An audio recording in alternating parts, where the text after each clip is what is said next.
tous. Bienvenue dans la maison du Seigneur. Si nous sommes là encore ce matin, c'est par sa grâce. Sentez-vous libre ce matin, parce que notre Dieu est digne d'être loué, d'être adoré, d'être magnifié, son Seigneur. La joie est dans le cœur de chacun.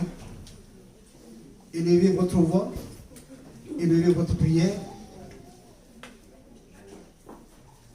Et nous allons commencer avec ce chant qui dit « Je viens dans ta maison, je veux te rencontrer, tel que je suis abandonné. » Je vous invite à vous lever.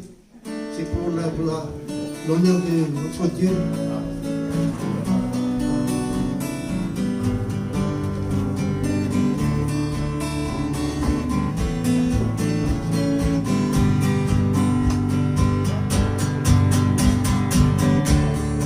Je viens dans ta maison, je veux te rencontrer, tel que je suis abandonné.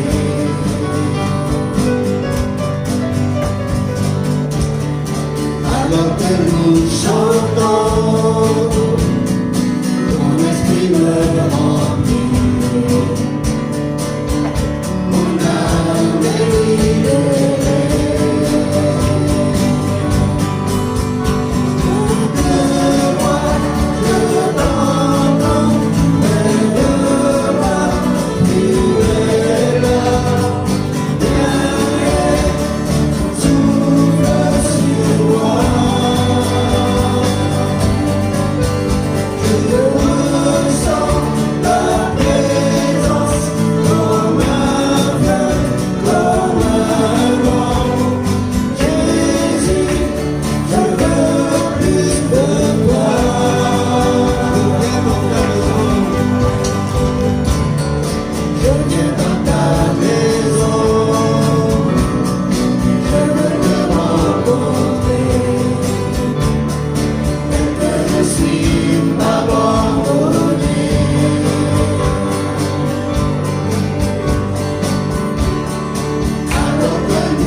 bénédiction descend. Merci Seigneur. Car tu es bon. Et je veux le proclamer ce matin avec ton peuple. Alléluia. Merci Seigneur.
Alléluia.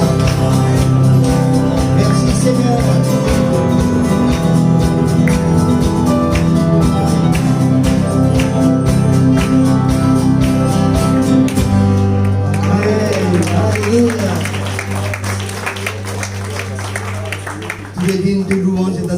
Seigneur. Mon cœur est dans la joie ce matin. Je vais partager entre mes frères et sœurs dans ta maison. Seigneur, qui est comme toi?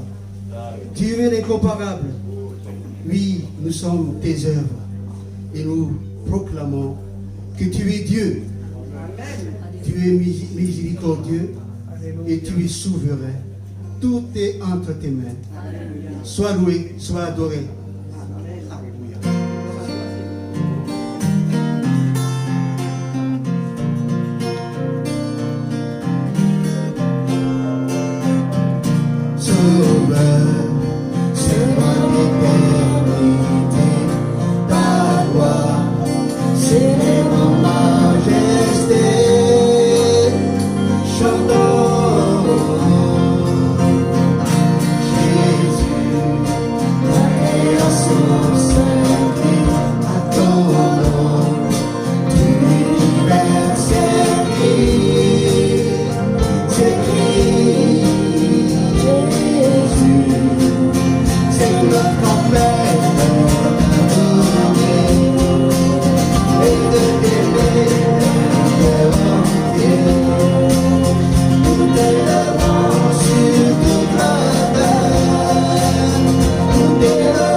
Ta magnificence, car rien n'est comparable à toi. Tu es digne, Seigneur, d'être exalté, d'être loué, toi, le Dieu des dieux, le Seigneur des seigneurs, qui tient toutes choses dans ta main.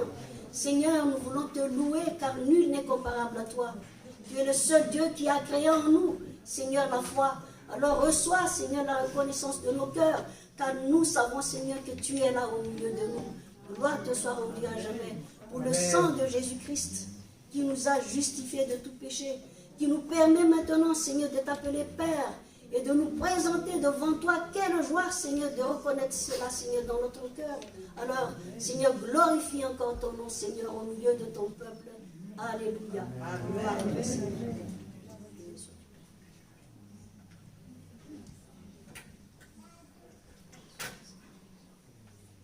Seigneur, tu nous as sauvés pour faire de nous des adorateurs en esprit et en vérité. Et ce matin, Seigneur, nous nous approchons de toi, toi qui es déjà présent dans ce lieu, qui attend l'adoration de ton peuple. Nous nous approchons de toi humblement, Seigneur, avec un cœur reconnaissant. Nous te sommes reconnaissants de nous avoir accordé ce jour encore, de nous avoir donné suffisamment de santé pour être là, présent dans la communion fraternelle.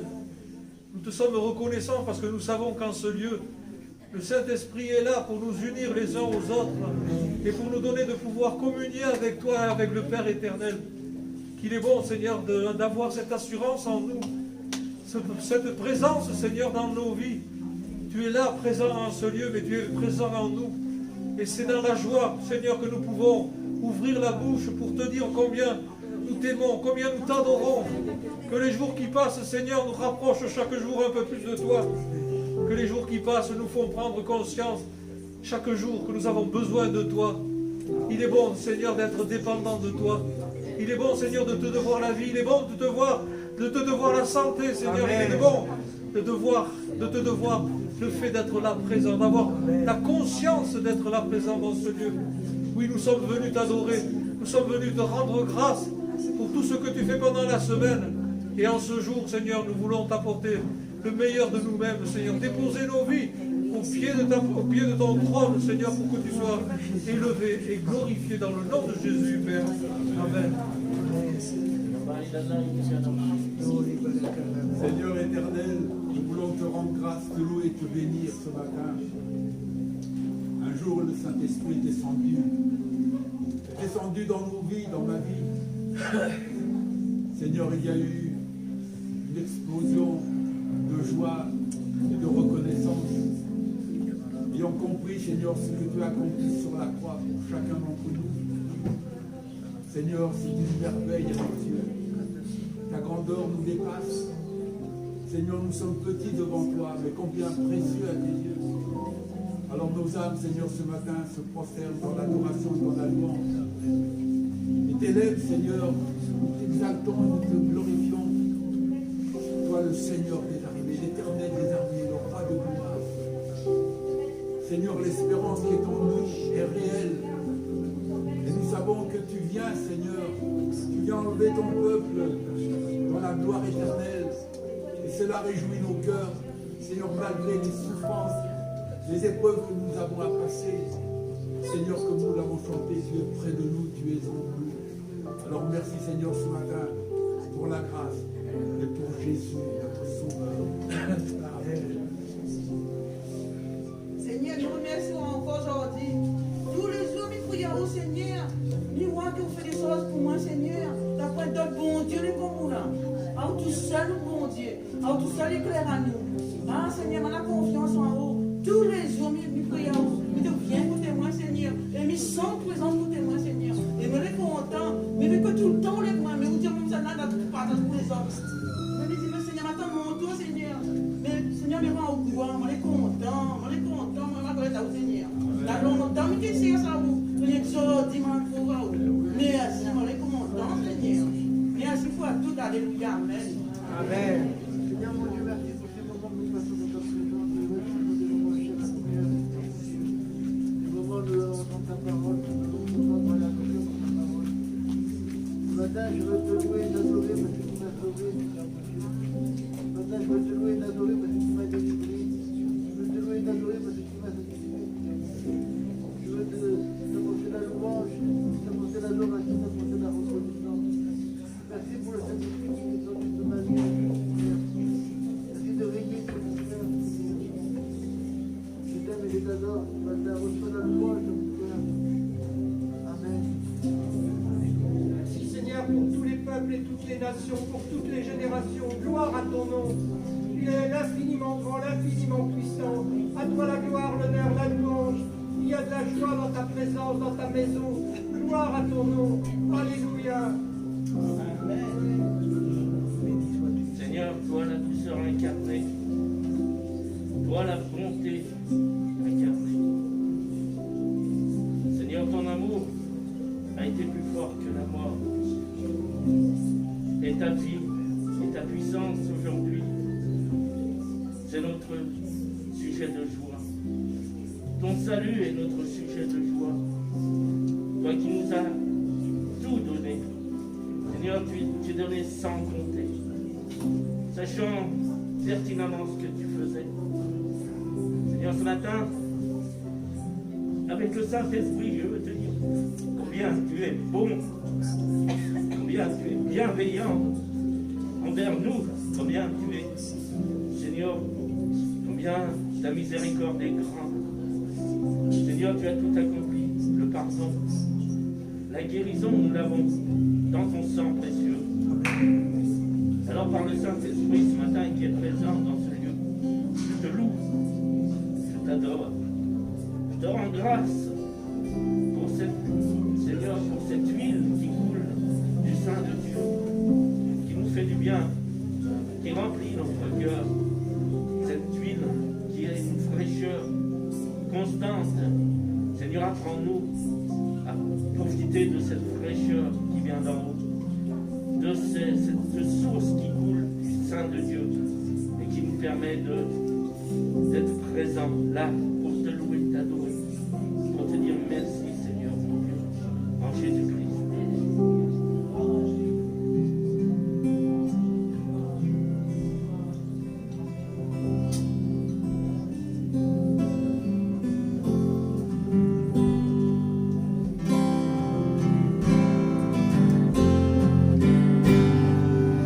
Reçois de moi le parfum qui t'évite, la beauté de ton nom, mon âme est perdue, je veux n'être qu'à toi. Jésus, je t'aime. Reçois du peu que je trouve à donner, tout l'amour que mes yeux n'ont pas su te montrer. Je veux n'être qu'à toi, Jésus, je t'aime. Rien n'est plus beau que ton nom, rien n'est plus saint que le sang du pardon. Je veux n'être qu'à toi, Jésus, mon roi.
Et à toi seul, pour nous partir.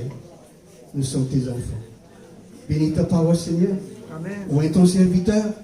Dispose nos cœurs pour accueillir tout ce que tu vas nous dire ce matin. Sois loué, sois adoré. Dans le bon nom de Jésus. Alléluia. Gloire au Seigneur. Allez, je vous souhaite la bienvenue dans la présence du Seigneur, dans la maison de Dieu. C'est là que Dieu envoie sa bénédiction et la vie pour l'éternité. Donc je pense aussi à ceux qui nous rejoignent sur notre site addbourges.com. Je leur souhaite la bienvenue. Et je leur dis que Dieu est avec nous, mais Dieu est aussi avec vous, par son esprit. Là donc nous allons ouvrir à la parole de Dieu dans l'évangile de Jean, chapitre 6, au verset 1er. Et évangile de Jean, chapitre 6, verset 1er.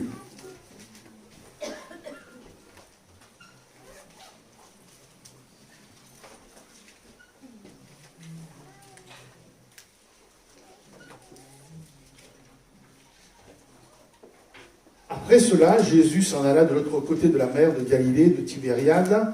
Une grande foule le suivait parce qu'elle voyait les miracles qu'il opérait sur les malades. Jésus monta sur la montagne et là il s'assit avec ses disciples. Or la Pâque était proche, la fête des Juifs. Ayant levé les yeux et voyant qu'une grande foule venait à lui, Jésus dit à Philippe, « Où achèterons-nous des pains pour que ces gens aient à manger ?» Il disait cela pour l'éprouver, car il savait ce qu'il allait faire. Philippe lui répondit, « Les pains qu'on aurait pour 200 deniers ne suffiraient pas pour que chacun en reçût un peu. » Un de ses disciples, André, frère de Simon-Pierre, lui dit, « Il y a ici un jeune garçon qui a 5 pains d'orge et 2 poissons.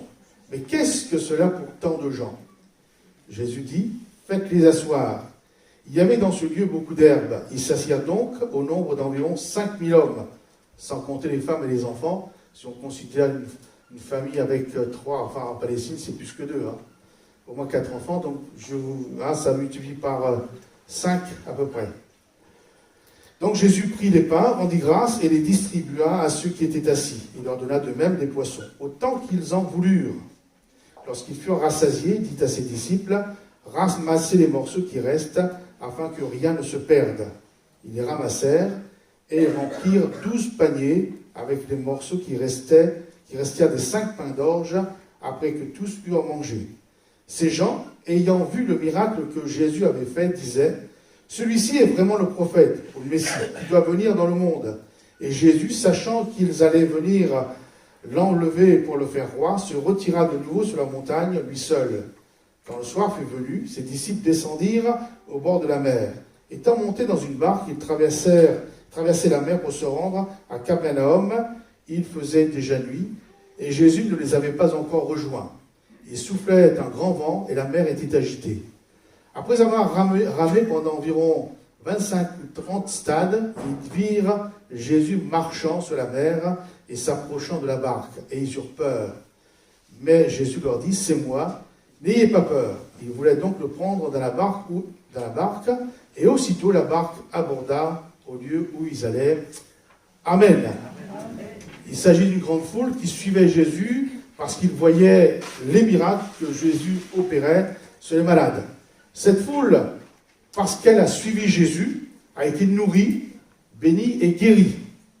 On peut dire cette foule, parce qu'elle a été guérie et nourrie gratuitement, est convaincue que Jésus est le Messie, celui qui devait venir dans le monde. Donc, au vu de ces miracles, et aussi après avoir été nourrie gratuitement, cette foule désire de faire de Jésus son roi.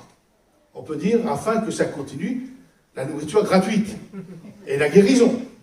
Et Jésus le savait, puisqu'au verset 26, Jésus leur répondit, parce que cette foule, quand ils vont plus retrouver Jésus, ils vont aller à sa recherche. Et Jésus, connaissant les faits et gestes, mais aussi les pensées, va leur dire, en vérité, je vous le dis, vous me cherchez, non parce que vous avez vu des miracles, mais parce que vous avez mangé les pains et que vous avez été rassasiés gratuitement. Donc, vous voyez, ils cherchaient Jésus, ils voulaient faire de lui leur roi, parce qu'ils avaient bénéficié des gratuités et des largesses de Jésus. Les attentes des disciples, l'un des 12 disciples de Jésus, étaient les mêmes que celles de la foule. Ils venaient aussi, eux aussi, de vivre un moment formidable. C'était les miracles, la guérison, la nourriture en abondance, gratuite. Et surtout, ils voyaient aussi en Jésus un roi qui allait les libérer du joug des Romains, de l'armée romaine. Et il était courant que les disciples de Jésus, un véritable disciple de Jésus, s'attendissent à ce que Jésus exerce son autorité, sa royauté dans ce domaine. Puisque quand on va parler des disciples d'Emmaüs, les disciples d'Emmaüs vont dire ce qu'ils avaient sur le cœur lorsque Jésus a été crucifié. Luc 24, 21, les disciples diront, nous espérions que ce serait lui, Jésus, qui délivrerait Israël du joug des Romains. Et donc, vous voyez, donc quelquefois, nous les chrétiens, nous avons des idées bien arrêtées en ce que Jésus doit faire et comment faire pour nous. Mais ce n'est pas obligatoirement la volonté de Dieu. Donc les disciples, comme la foule, ils désiraient que Jésus soit leur roi parce que ils pouvaient bénéficier d'une certaine largesse, guérison, nourriture gratuite, etc. Ah, c'est formidable. Donc Jésus dit non à leur demande. Jésus refuse catégoriquement d'être leur roi, enfin de cette manière, et parce que Jésus connaît le motif de leur demande. C'est ainsi que Jésus se retire seul sur la montagne pour prier selon l'évangile de Jean. Devant le refus de Jésus de devenir leur roi et son retrait, le retrait de Jésus seul à la montagne, les 12 disciples, on va laisser maintenant de côté la foule, les disciples sont découragés, attristés, peinés et déçus. La déception. Ils tenaient un roi qui avait toute autorité, mais ce roi leur dit non. Et je dis bien qu'il nous arrive aussi de faire des plans, des projets, on croit que, on espère que, on s'attend que, et puis Dieu fait autrement. Alors, bien entendu, on est découragé, attristé et déçu. Comme les disciples, là, nous aussi, nous sommes pareils. Pourquoi? Parce que le plan de Dieu a une portée éternelle. Nous faisons des projets dans les jours, dans les semaines, dans les mois, dans les années à venir. Mais Dieu, c'est sur un plan de l'éternité. Donc, Jésus étant allé sur la montagne, seul, les disciples se retrouvent aussi seuls, avec leur déception. Jésus a dit non, il ne veut pas être le roi. On peut dire peut-être même qu'ils ont été blessés, parce que Jésus non seulement dit non, mais il s'en va tout seul. Il les laisse tels qu'ils sont, là où ils sont. On peut dire le rêve des disciples se sont évaporés. Dans cet état, les disciples de Jésus vont attendre pendant un certain temps le retour de Jésus. Ils vont attendre la manifestation de Jésus. Ils vont attendre la visitation de Jésus, la présence de Jésus, une réponse de Jésus à leurs besoins. Ils ont attendu toute l'après-midi. Ils ont attendu Jésus jusqu'au soir. Ils ont patienté. Et lassés d'attendre, les disciples décident de laisser Jésus pour aller à Capernaum. Selon le verset 16, quand le soir fut venu. Donc ils ont attendu pratiquement toute la journée. Et il est dit, quand le soir fut venu, ses disciples, les 12, descendirent au bord de la mer, étant montés dans une barque, ils traversaient la mer pour se rendre à Capernaum. Ce n'est pas que les disciples rejettent vraiment Jésus, rejettent la foi. Mais comme Jésus ne répond pas à leur demande, comme Jésus ne vient pas comme il le voudrait, quand il le voudrait, que Jésus paraît être absent dans leur vie maintenant, donc ils vont aller chercher ailleurs ce qui pourrait combler leur manque, répondre à leurs besoins. Et parfois, il nous arrive, nous chrétiens, de perdre pied, de perdre patience, lorsque Jésus semble avoir disparu, semble s'être éloigné, je dis bien semble être éloigné, ne semble ne plus nous parler, semble être absent, semble s'être retiré de notre vie. Et surtout retiré de notre situation et de nos problèmes. Que faisons-nous? La sagesse voudrait que, ou la prudence, ou notre amour pour Jésus voudrait que on reste comme on est, on attend. On attend sur place, on attend jusqu'à ce qu'il vienne. Mais non. Il est dit que, le texte, verset 7, nous apprend que les disciples vont descendre. Ils descendirent. Il dit, les disciples descendirent. Et vous savez que dans la Bible, quand on monte, c'est vers Dieu, vers le ciel, vers les choses spirituelles. Mais quand on descend, c'est toujours mauvais. Et là, donc, les disciples descendirent. Les 12 disciples découragés, blessés, lassés, s'éloignent de Jésus. Ils descendent, ils régressent. Ils quittent la montagne pour descendre vers la mer. Et c'est un danger. Pourquoi? La montagne de la Bible évoque la proximité, la présence de Dieu, la possibilité de parler à Dieu et aussi de recevoir ce qui vient de Dieu. La mer, en revanche, évoque dans la Bible toujours le chaos, l'agitation. Tu sais, la mer est toujours en agitation. Hein. Un lac, bon, ça peut rester là, mais la mer, c'est toujours... et quelquefois, quand je parle de la mer, je parle de l'océan. Quand je parle de la Réunion, là, l'océan, alors, c'est les vagues, c'est continuel. Hein, c'est les grosses vagues. Donc, vous voyez, donc, c'est l'agitation. C'est aussi le lieu des tempêtes, le lieu des naufrages, le lieu des changements rapides. D'ailleurs, quand on lit les évangiles, là, tout d'un coup, il y a une tempête, tout d'un coup, le vent. Alors, tout est calme. Hein, donc, voilà, des changements rapides. Hein, donc, la vague scélérate, qu'on appelle ça. Tout est calme. Et puis, tout d'un coup, c'est la tempête, la vague mortelle. Bien sûr, et c'est ça le danger pour les chrétiens que nous sommes, d'un point de vue spirituel. Quand on quitte la montagne, la présence de Dieu, la maison de Dieu pour descendre. Et tout ça parce qu'ils voulaient trouver une solution à leurs problèmes sans la présence de Jésus. Malheureusement, combien de fois, je me jette la pierre aussi, on a failli descendre parce qu'on ne trouvait pas ce qu'on désirait de la part de Dieu. Parce que Dieu ne faisait pas notre volonté. Mais je répète que la volonté de Dieu, elle est spirituelle, elle est éternelle, c'est pour notre bien. C'est comme un enfant avec ses parents. Nous, les parents, on sait, parce qu'on a vécu, on est passé par là, on veut des bonnes choses pour nos enfants, mais nos enfants, quelquefois, ils voient avec leurs yeux d'enfant ou leurs yeux d'ado ou quoi que ce soit. De la même manière, c'est pareil. Hein. Donc,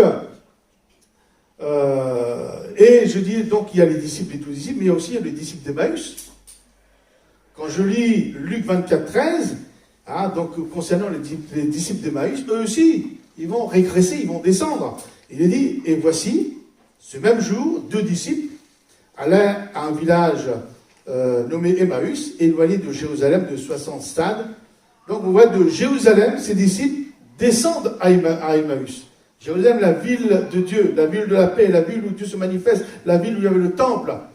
Ils descendent à Emmaüs, hein, donc qui veut dire peuple obscur, vers l'obscurité. Là où la lumière de Dieu dans le temple de Jérusalem brillait, ils descendent vers l'obscurité. Il y a toujours une régression. Quand on laisse la montagne, on laisse la présence de Dieu, on laisse la maison de Dieu et on descend, malheureusement. Et donc ils ont attendu, pareil aussi, ils ont attendu pendant 3 jours que Jésus revienne. Hein, donc il est dit, donc pendant 3 jours, parce que Jésus a été crucifié, ils pensaient que... Voilà, et au bout de 3 jours, ils ont dit, on est découragé, c'est fini. Hein, donc, parce que nous espérions que ce serait Jésus qui délivrerait Israël, et voilà 3 jours qu'il est crucifié, etc. Donc, vous voyez, donc, la tendance, quand ça ne marche pas selon notre volonté, notre désir, eh bien, on a tendance à régresser. Il est question aussi de l'homme de la parabole du bon samaritain. Vous connaissez comme moi, dans Luc 10, 30. C'est Jésus qui raconte cette parabole. Il dit, un homme descendait de Jérusalem vers Jéricho en bas. Hein, donc, et il tomba au milieu des brigands qui le dépouillèrent, chargés de coups, et s'en allait en le laissant à demi-mort. Vous voyez, on descend toujours. On descend de la ville de Dieu, on descend. Alors, je me suis posé la question, bien sûr, nous avons vu qu'Emmaüs, les disciples d'Emmaüs vont quitter Jérusalem pour descendre vers l'obscurité. L'homme de la parabole du bon samaritain, il descend de Jérusalem pour Jéricho, la ville où qui était rebelle à la rentrée des Juifs dans le pays, dans la Palestine, qui a été toujours, et ça a été maudite, etc. Donc voilà, donc on descend toujours. Mais donc je me suis dit, mais et les 12 disciples qui étaient avec Jésus, ils quittent la montagne, ils descendent de la mer. Et pourquoi faire? Donc la recherche, le but, la destination, le besoin des disciples de Jésus va les amener à Capernaum. Verset 17, il dit, étant montés dans une barque, donc ils descendent de la mer, de la montagne, étant montés dans une barque, ils traversaient la mer pour se rendre à Capernaum. Ce que, donc, Capernaum signifie village de Naoum. Et ça ne nous apprend rien. Alors, Naoum veut dire consolation. Ils descendent à Capernaum pour trouver de la consolation. Ils avaient été tellement blessés, choqués que Jésus refuse d'être le roi. Alors, ils descendent maintenant vers Capernaum, ils désirent une consolation, donc ils vont se tourner vers Capernaum, qui veut dire village de la consolation. Donc, ce que recherchent les disciples, après ce qu'ils viennent de vivre, la déception, c'est une consolation. La consolation, c'est-à-dire apaisement, réconfort et soulagement. Le besoin de consolation des disciples était tellement fort, ils avaient été tellement blessés, bien sûr à cause de leur faute, parce ils avaient des idées bien arrêtées, ils n'ont pas eu la patience d'attendre la manifestation, l'explication de Jésus, ou la consolation de Jésus dans leur vie, donc ils essaient de trouver une consolation par eux-mêmes, en s'éloignant de Jésus, de la montagne, et savez-vous ce qui s'est passé? Quand on cherche à avoir une solution par nous-mêmes, lorsque nous sommes chrétiens, disciples de Jésus, vous savez ce qui s'est passé pour les disciples? Eh bien, ils vont se retrouver dans la tempête, dans une vie où les éléments sont déchaînés, où il y a de l'agitation. Parlez d'une consolation. Hein. Verset 18, il dit, les disciples dans la barque sur la mer, en allant vers Capernaum, il soufflait un grand vent et la mer était agitée. Malheureusement, mes frères et mes sœurs, lorsqu'on cherche une solution hors de la présence de Dieu, hors de la volonté de Dieu, c'est ce qui se passe à 100%. Il soufflait un grand vent et la mer était agitée. Alors, vous voyez un peu, quelquefois on est déçu de Dieu, de tout ce que vous voulez, et puis on régresse, et pour se retrouver où? Dans l'agitation, dans la tempête, dans la détresse. Parce qu'ils avaient peur, les disciples. Hein. Vous savez qu'à chaque fois, dans l'Évangile, lorsqu'ils sont dans la tempête dans la barque, ils ont peur, et ils réveillent Jésus, enfin bref. Et voilà, donc, il soufflait un grand vent, et voilà un peu la condition de ceux et celles qui sont disciples de Jésus, mais qui ont des idées bien arrêtées. Ils voudraient que Dieu change d'avis. On peut attendre longtemps, hein. Sauf que nous, on vieillit, on meurt, et Dieu reste toujours le même. Alors voyez-vous, comme Dieu n'est pas un homme comme nous, la bonne nouvelle de la grâce et de l'amour de Dieu, ça je suis toujours émerveillé devant la bonté, la grâce, l'amour, la patience, la bienveillance de Dieu. Au verset 19, donc les disciples, qu'est-ce qu'ils virent les disciples? Dans leur tempête, dans leur agitation, dans leur détresse, ils virent Jésus marchant sur la mer et s'approchant de leur barque. Malgré leur erreur, l'erreur des disciples, malgré l'impatience des disciples, Jésus va à leur rencontre. Parce que Jésus savait qu'ils allaient mal, ses disciples allaient mal. La somme avait été blessé, donc il cherche une consolation, mais Jésus vient quand même, malgré cela, Jésus vient les retrouver. Jésus est allé à la rencontre des disciples d'Emmaüs, qui descendent de Jérusalem vers l'obscurité, parce que Jésus savait que ces deux disciples allaient mal. Ils avaient besoin d'être consolés. Jésus sait que l'être humain, que les croyants en général, ont besoin de consolation du fait des traumatismes divers et variés de l'existence, qu'on soit chrétien ou non, que ça se passe en dehors de l'église ou dans l'église. Nous avons tous des traumatismes parce que nous avons des sentiments. Nous aimons, vous voyez, donc il y a quelque chose, quelquefois on est déçu. Eh bien, vous voyez, Jésus, parce que Jésus est Dieu, parce que Jésus est compatissant, parce que Jésus nous comprend, il vient, malgré nos erreurs, à notre rencontre lorsque nous sommes découragés. Et Dieu a fait la même chose pour le peuple d'Israël. Dieu a envoyé Moïse vers le peuple d'Israël parce que quand le peuple allait mal. Exode 3, verset 9.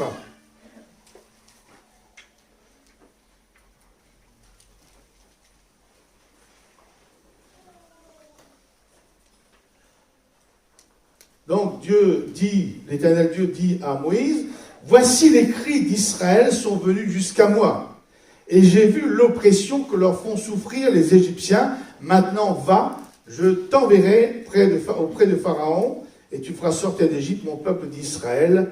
Amen. » Dieu a vu que le peuple allait mal. Dieu a vu que le peuple souffrait. Dieu a entendu les gémissements, donc il va envoyer Moïse pour libérer le peuple de sa souffrance, des travaux, des corvées, de l'esclavage. Parce que Dieu est un Dieu d'amour. Amen. Dieu est le Dieu de toute consolation. Ésaïe 66, verset 13. Moi, j'aime bien ce verset. Parce que nous, on sait, surtout nous, les hommes, on n'a qu'une mère, on aime nos mamans. Hein. Et bientôt, ça va être la fête des mères, justement. C'est dimanche prochain. Hein. Donc Dieu, vous voyez comment Dieu connaît toutes choses, il dit comme un homme que sa mère console. Bien sûr, on va trouver de la consolation après ses frères, ses sœurs, après le pasteur, après même ça, son épouse. Mais une maman, mes frères et sœurs. Une maman. Une vraie, hein. Parce que maintenant, on entend les infanticides, etc. Mais là, Dieu dit, comme un homme que sa mère console, ainsi je vous consolerai. Vous serez consolés dans Jérusalem. Amen. Parce que Dieu est un Dieu de consolation. Amen. Et c'est pour cela que Jésus va aller vers les disciples qui ont fait des erreurs. Quelquefois, tu as fait des erreurs, tu payes le prix maintenant, c'est ton problème. Dieu n'agit pas comme cela. Et donc, Jésus est parti vers les disciples, je veux dire, dans leurs difficultés, dans leurs problèmes, en perdition.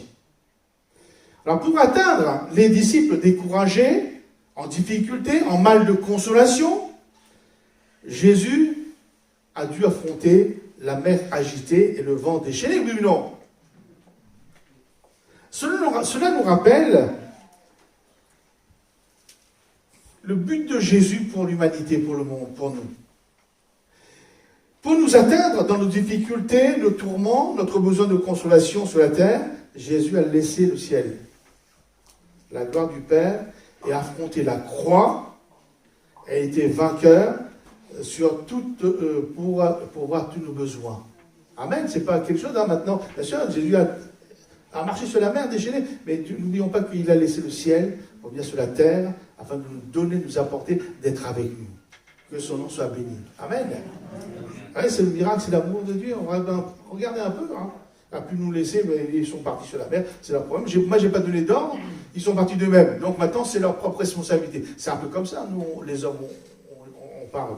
Mais vous voyez tout l'amour, la grâce, la patience de Dieu pour nos vies, pour nos cœurs. Maintenant, on va parler du miracle de Jésus pour hier, le peuple d'Israël, pour les disciples, dans la barque, pour aujourd'hui, pour nos vies, et pour demain, jusqu'à ce qu'ils reviennent.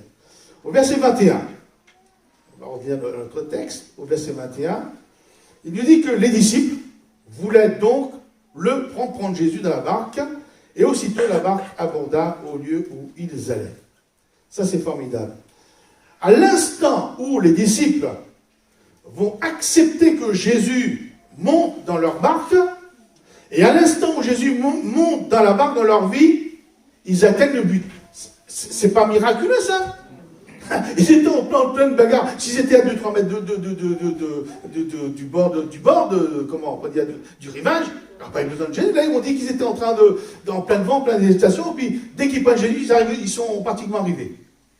Ça, c'est le miracle de Jésus. Donc, vous voyez, dès l'instant où ils acceptent que Jésus monte dans leur vie, ou monte dans leur barque, ils atteignent Capernaum, c'est-à-dire le but. On peut dire que les désirs de leur cœur sont comblés. Ils arrivent à Capernaum, c'est-à-dire ils arrivent dans la consolation. Oui ou non? Hein, c'est peut-être un raccourci, mais c'est ça.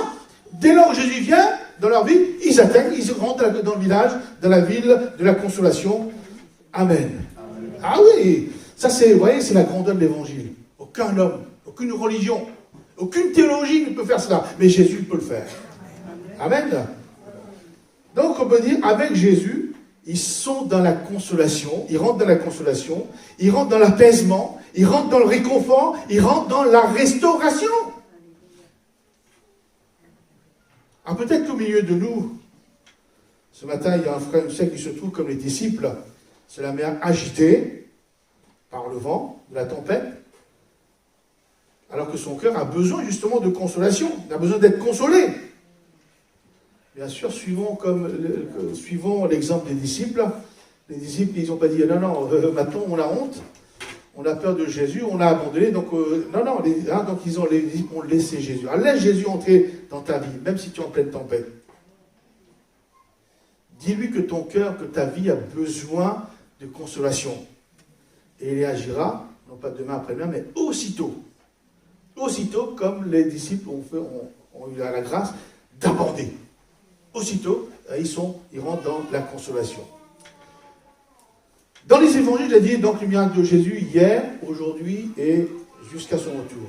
Dans les évangiles, surtout dans l'évangile de Jean, Jésus nous parle aussi d'un consolateur permanent qu'il nous a donné.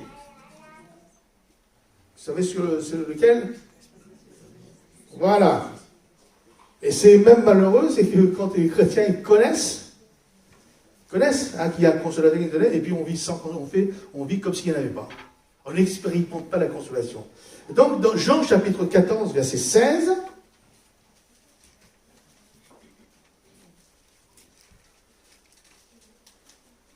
donc c'est Jésus qui dit, Jésus va repartir vers le ciel pour nous préparer une place, et avant de partir, il va dire à ses disciples, et à nous aussi, et moi je prierai le Père, et il vous donnera un autre consolateur, afin qu'il demeure éternellement avec vous. Amen. Jésus étant la consolation, lui qui va partir dans le ciel, donc dit, je vous donnerai un autre consolateur, afin qu'il demeure éternellement, c'est-à-dire que chaque jour, chaque instant, dans chaque situation, chaque circonstance, ce consolateur sera avec vous. Au verset 26, Jean 14, 26,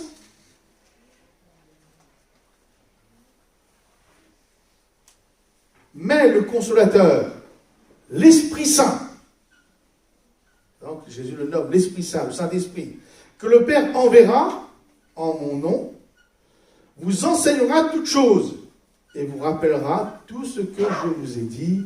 Amen.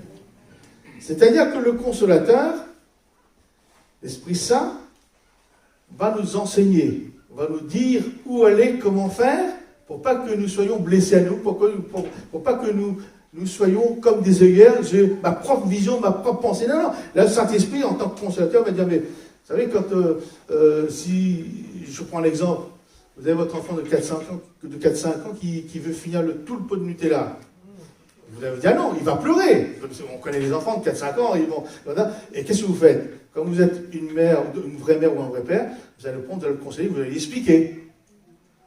C'est pas comme ça. Et là, c'est le rôle du Saint-Esprit. Il vous enseignera. Alors, quelquefois, on a des idées arrêtées, etc. Et le Saint-Esprit viendra nous consoler, non seulement nous consoler, mais nous expliquer. C'est formidable, non? Donc, oui, le rôle du Saint-Esprit en nous, donc c'est bien. Hein, donc, hein, l'Esprit de vérité, il rendra témoignage. Donc, je retrouve mon verset. Là, quand il sera venu, c'est ça. Voilà. L'Esprit Saint, le consolateur, l'Esprit Saint que le Père enverra en mon nom, vous enseignera toutes choses et vous rappellera tout ce que je vous ai dit. Donc, il va nous consoler, mais aussi nous enseigner. Et Jean chapitre 15, verset 26.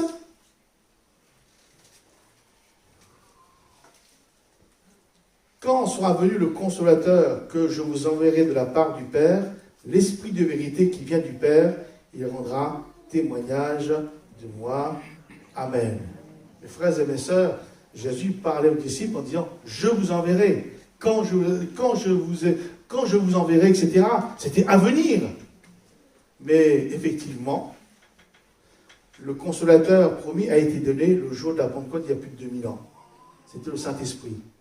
Nous l'avons maintenant. C'est pas où nous n'attendons pas encore. Alors, il a été donné une fois pour toutes. Et donc, on va lire Acte 2, verset 1er.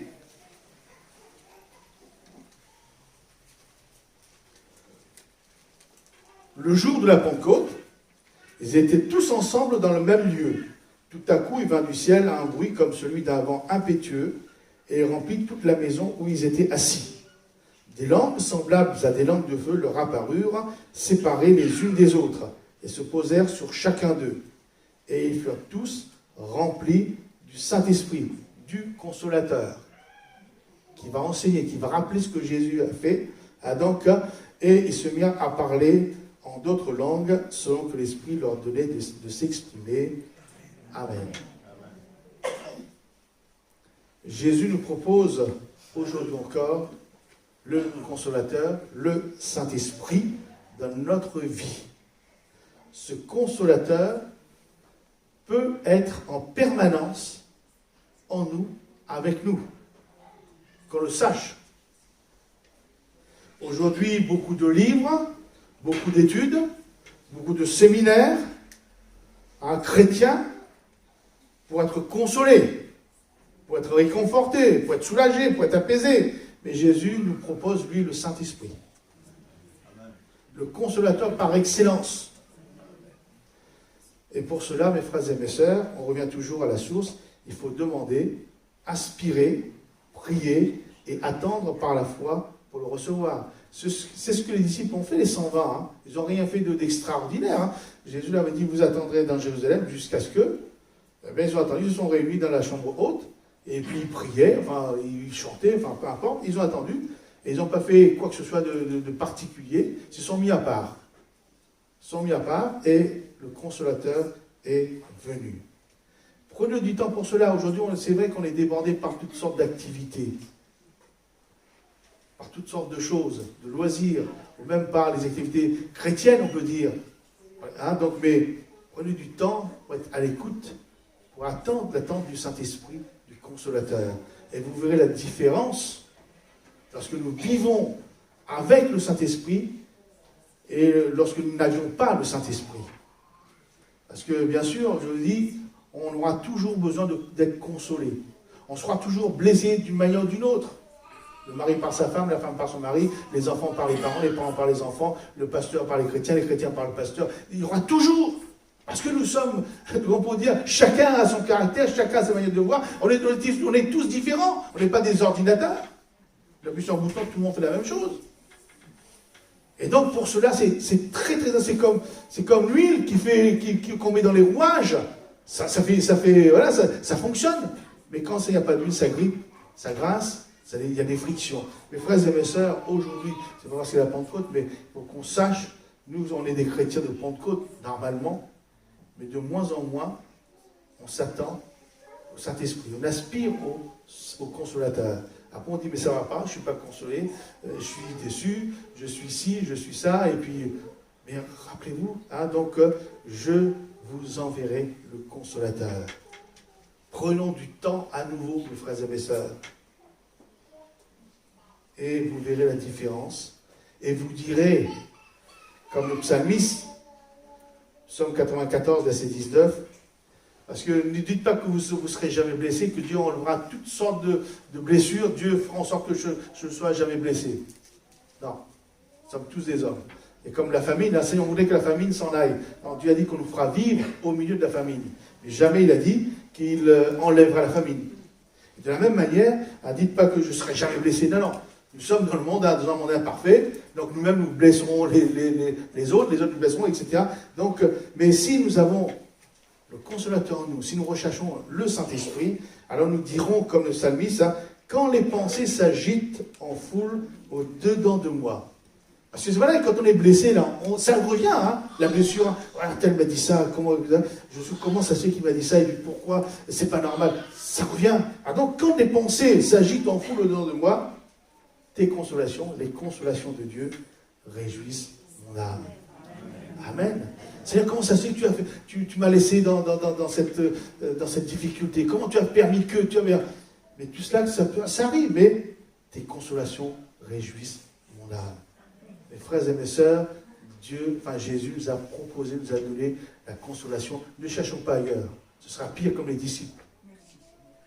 Alors que Dieu nous bénisse ensemble. Et vraiment, je dis, le leitmotiv, si vous pouviez, à partir d'aujourd'hui, mettre du temps à part, Seigneur, je veux ce Consolateur. Je désire ton Esprit Saint en moi. Mettez du temps à part. Il n'y a pas besoin de faire des choses extraordinaires. Les disciples ne sont pas partis en mission. Les disciples n'ont pas fait... Non, ils sont restés ensemble. Ils sont restés une dizaine de jours. Ils se sont mis à part. Et Dieu a envoyé le Saint-Esprit. Dieu n'a pas dit chercher, etc. Non, c'est... Il faut avoir cette faim, cette soif. Mais si vous pensez que vous pouvez vivre sans le Consolateur, dis-moi vous. Et moi, je pense que nous avons besoin d'être consolés. Amen. Comment nous ferons, demande au Seigneur sa grâce ce matin. Amen. Sois béni, sois loué. Merci pour Jésus que tu nous as donné, Père Céleste. Merci pour l'œuvre de la croix. Merci pour ta parole. Seigneur, ta parole nous fait tellement de bien. Lorsque nous voyons l'exemple écrite, Seigneur, que tu as écrit dans la parole, comment tu as pu, Seigneur, fortifier les disciples, consoler l'un, consoler l'autre, guérir l'autre. Seigneur, comment tu as agi, tu es venu dans la tempête pour rencontrer tes disciples parce que tu savais qu'ils n'allaient pas bien. Alors moi je suis dépassé, Seigneur, je suis dépassé. Et je ne peux que te louer, que te bénir, te rendre grâce. Et Seigneur, te bénir pour le Saint-Esprit, le Consolateur, que tu as laissé, que tu m'as donné, que tu nous as donné. Seigneur, loin de moi de laisser ton Saint-Esprit, laisser le Consolateur. Mais Seigneur, je voudrais être fortifié, renouvelé sans cesse, Seigneur, par ton Esprit. Seigneur, va d'être, Seigneur, fortifié, renouvelé, avoir la joie de ton Esprit en moi. Bénis l'Église locale, Seigneur. C'est le monde, Seigneur, le monde nous blesse, Seigneur. Nos activités nous blessent. Nous avons besoin d'être aimés, d'être consolés, d'être pris dans tes bras d'amour, Seigneur. C'est vraiment dans ta présence, dans ton intimité que nous sommes bien. Seigneur, que ton nom soit glorifié, que ton nom soit béni. Amen. Amen.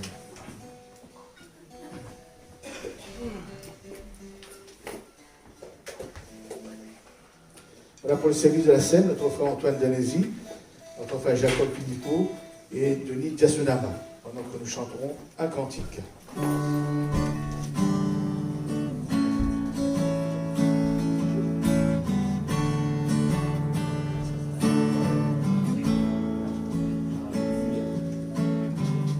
Affligé par nos défaillances,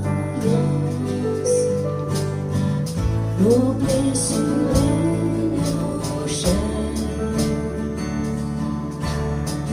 tu as choisi l'obéissance jusqu'à l'ultime peine.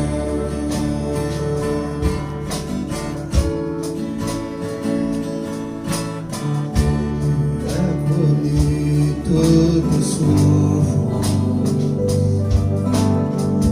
vécu toute injustice, fondement de mon espérance, merveilleux sacrifice.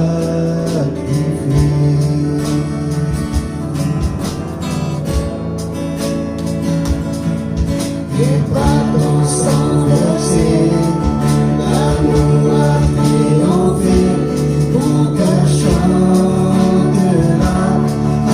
alléluia. Ma vie est restaurée, la haine est terrassée, mon cœur chantera, alléluia.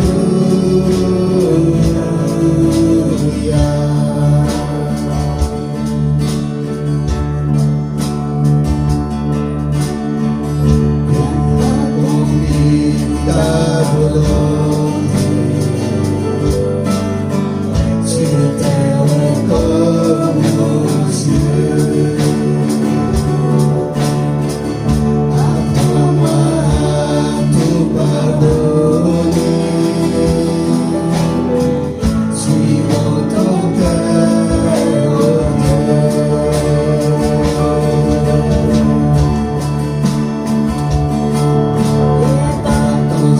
Versé, l'amour a triomphé, mon cœur chantera,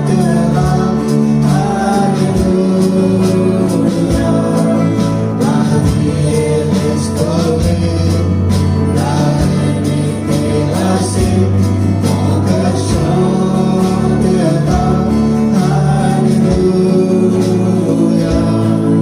Et par ton sang versé, l'amour a triomphé, mon cœur chantera, alléluia. Ma vie est restaurée, la haine est terrassée, mon cœur chantera, alléluia.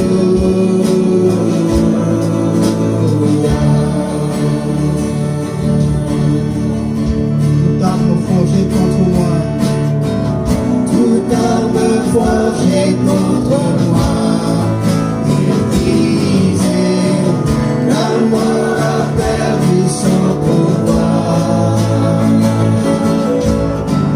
car le Dieu qui a mis en moi a gagné sur celui qui est contre moi. Toute arme forgée contre moi, et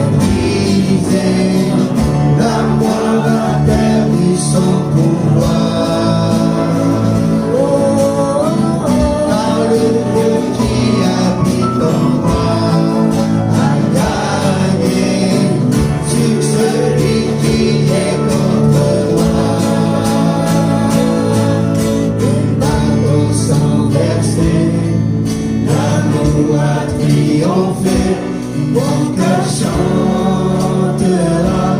Alléluia, ma vie est restaurée, la haine est terrassée, mon cœur chantera. Alléluia.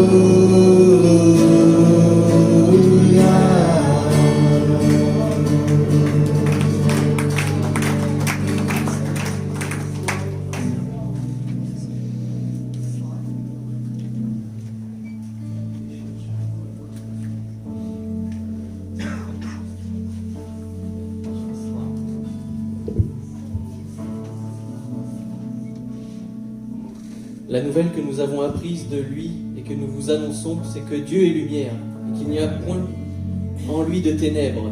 Si nous disons que nous sommes en communion avec lui et que nous marchons dans les ténèbres, nous mentons et nous ne pratiquons pas la vérité. Mais si nous marchons dans la lumière, comme il est lui-même lumière dans la lumière, nous sommes mutuellement en communion et le sang de Jésus-Christ, son Fils, nous purifie de tout péché.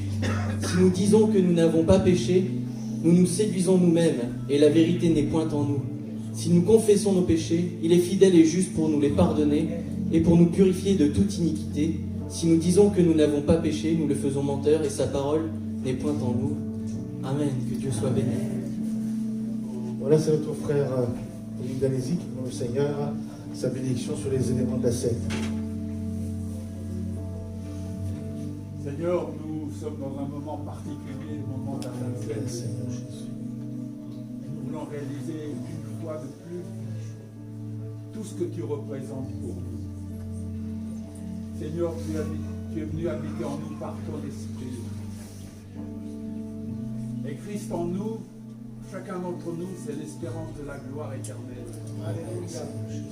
Seigneur, tu nous as enrichis des valeurs éternelles, des valeurs d'en haut, celles que le monde ne connaît pas, mais que tu nous as révélées à chacun d'entre nous. C'est pourquoi nous sommes heureux ce matin, dans la joie de Dieu, la joie de ton salut, de la communion fraternelle. Seigneur, merci pour ce pain et ce vin qui représentent ton corps et ton sang. Seigneur, ton sacrifice,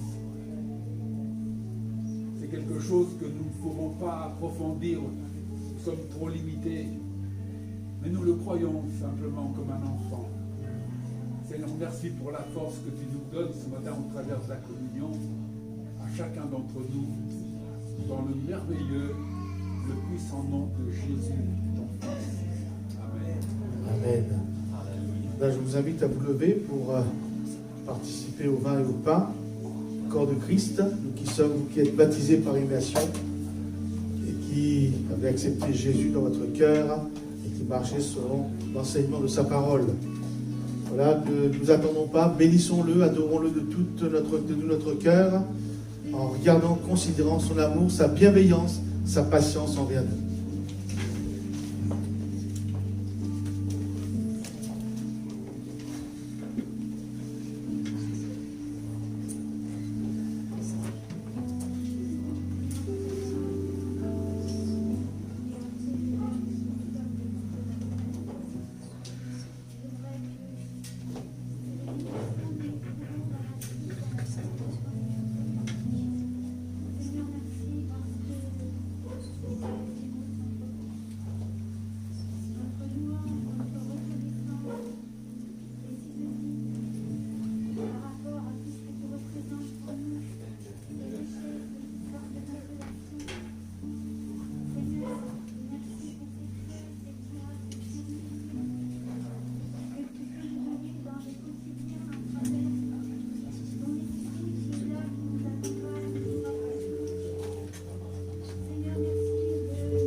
encore d'être dans sa présence. Père, je veux t'adorer. Je veux t'adorer. Que tu es au milieu de nous. Alléluia. Que tu es là, Seigneur. Merci, Seigneur. J'aimerais de rentrer dans ta présence. Père, merci pour cet amour si grand. Merci, alléluia. Seigneur, je veux te louer, c'est vrai, parce que tu es un Père vraiment merveilleux, Père éternel. Merci pour ta parole, Seigneur, qui nous console, qui nous apporte la parole qui est nécessaire pour avancer dans ce monde, Seigneur Jésus. Et je veux te prier, Seigneur, afin que tu graves ce que je viens d'entendre ce matin dans mon cœur, pour que chaque jour je m'en rappelle, Seigneur Jésus, parce qu'il est vrai que tu m'as donné les armes nécessaires pour avancer, Seigneur Jésus, pour être consolé et ne pas rester sur mes blessures, Seigneur Jésus. Je te bénis et je te loue, Seigneur Jésus, parce que tu es un Père merveilleux, tu es un ami, tu es un soutien, un consolateur, tu es tout ce dont j'ai besoin, Père éternel, Seigneur Jésus. Je veux m'en rappeler toute ma vie, Seigneur Jésus, jusqu'au jour où tu viendras nous chercher. Je te remercie d'être si merveilleux, d'être si bon, car je ne méritais rien, Seigneur Jésus, et tu m'accordes tellement, Seigneur Jésus. Merci, Père éternel, sois loué. Amen. Amen. Gloire à toi, Seigneur Jésus. Oui, Seigneur, merci pour la croix qui a été crucifiée pour moi. Merci pour la croix, Seigneur, où tu as pris mes péchés, ma folie, ma misère, mon péché de t'aimer. Maintenant, Seigneur, je suis dans ta maison. Maintenant, Seigneur, je peux lever les yeux vers toi. Je peux te dire merci pour ton temps. Merci pour tout ce que tu m'as apporté. Je sais que je te connais. Merci parce que tu m'as aidé à marcher, à marcher, à marcher. Tout au long de ma route, Seigneur, malgré tout ce qui est arrivé, tu as toujours été à mes côtés. Merci, merci Seigneur de pouvoir serrer ta main, pour mettre ma main dans la tienne. Merci, merci pour tant de bonté et tant de chèvre dans le cœur. Merci pour le moment où je suis là dans ta maison, d'être dans ta maison, de pouvoir écouter ta parole, de pouvoir chanter, de pouvoir te louer, de pouvoir être dans la communion fraternelle. Merci Seigneur pour tout. Personne ne pourrait me donner ce que tu m'as donné. Personne ne pourrait m'apporter tout ce que tu m'as apporté. Parce que je te dis encore merci de tout mon cœur, de toute mon âme, de toute ma force. Merci. Alléluia, Seigneur Jésus. Merci Père.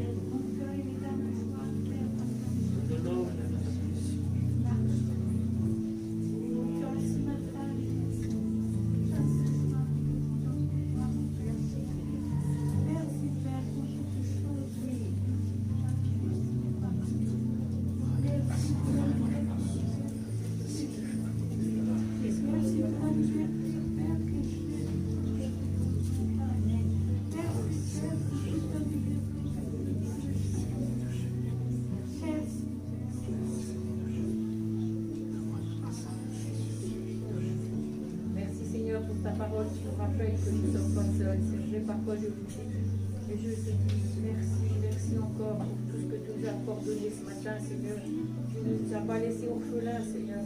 Tu as voulu être près de nous jusqu'à la fin des temps. Et je te loue et je te dis merci. Merci pour la communion fraternelle. Merci pour ton Église. Merci, Seigneur. Gloire à toi. Seigneur, te disons merci.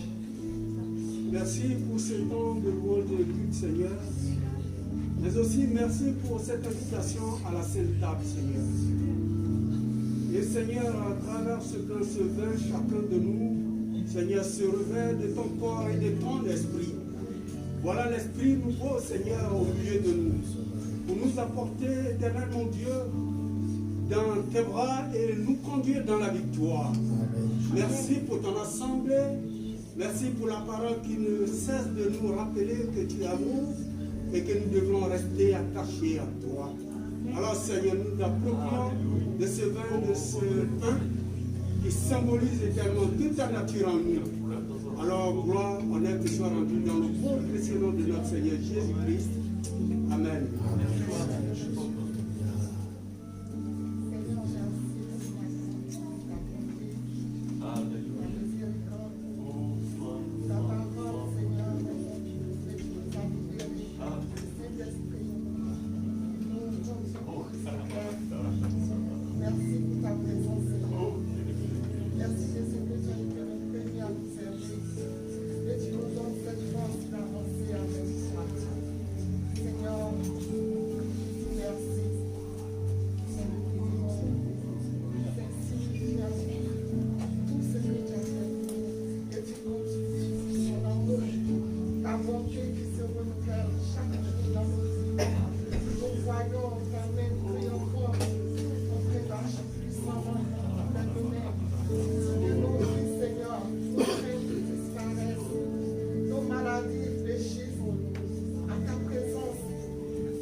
Ta chair précieuse que nous mangeons, Seigneur, et qui nous donne la guérison dans tous les domaines de nos vies.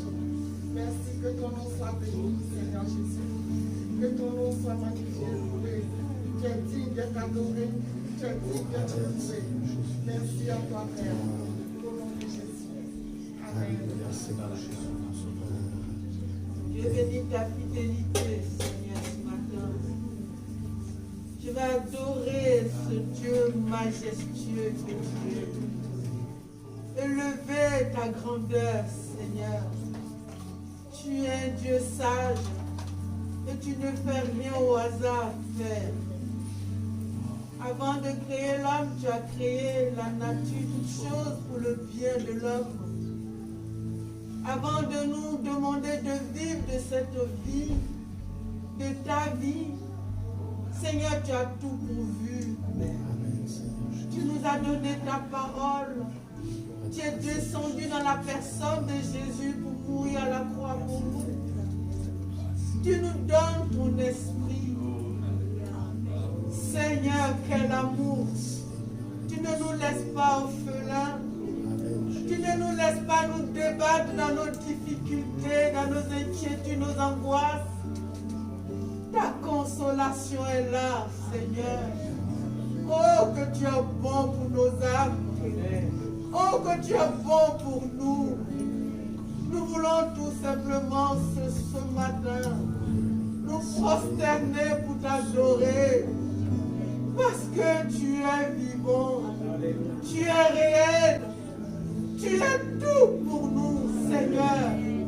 Que toute la gloire te revienne dans le nom de Jésus. Amen.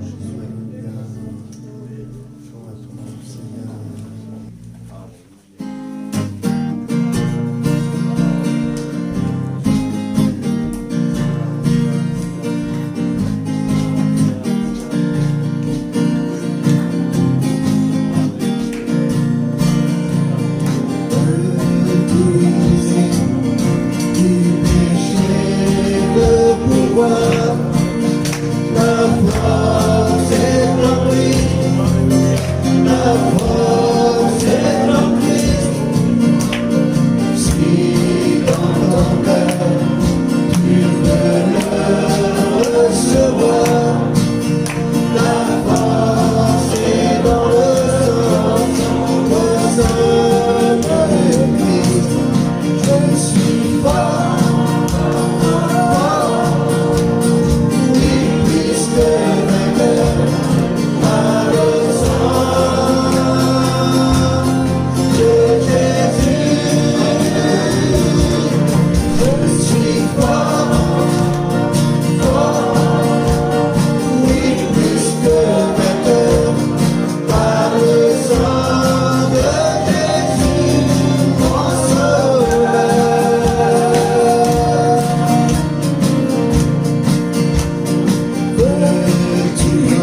Merci Père éternel pour ces offrandes. Merci de les bénir, Seigneur, que tu puisses les utiliser pour le bien de l'Église. Et merci Seigneur pour le message de ce matin. Merci parce que c'est avec le pardon, Seigneur, que nous pouvons être beaucoup plus forts et qu'on peut construire les choses, Père éternel. Dans le nom de Jésus. Amen. Amen.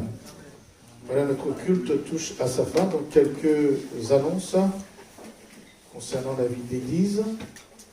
Donc pour la semaine prochaine, donc le programme habituel. Donc mardi, retransmission du culte de l'Église de Thiers. Jeudi, notre réunion de prière par visioconférence à 18h30. Donc ce sera la dernière réunion de prière par visioconférence, j'espère, puisque dès le 1er juin, nous recommencerons nos réunions présentielles dans chaque annexe. Le mardi 1er juin, ce sera à Saint-Amand à 18h30. Le mercredi 2 juin à Vierzon à 18h30. Et vendredi, donc pas le jeudi, mais vendredi à Bourges, c'est le 4 juin, donc à 18h30. Nous restons pour l'instant à 18h30, puisque le couvre-feu reste quand même d'un mois. Vendredi. Comment? Vendredi, Non, mercredi. Okay. On garde qu'une réunion de semaine dans chaque paroisse et annexe, comme vous voulez, ou chaque église. Plus le culte. N'oublions pas que nous sommes toujours dans le contexte de la Covid. Et donc dimanche prochain, nous aurons, c'est le 5e dimanche du mois, donc nous serons à nouveau ensemble ici à Bourges. Amen. Puisque dans les annexes, c'est le 1er et 3e. Donc le 5e reste acquis à Bourges. Donc dimanche prochain, nous nous retrouvons ici à Bourges à 10h pour le culte. Tout ce qu'il nous a fait, il nous a sauvés.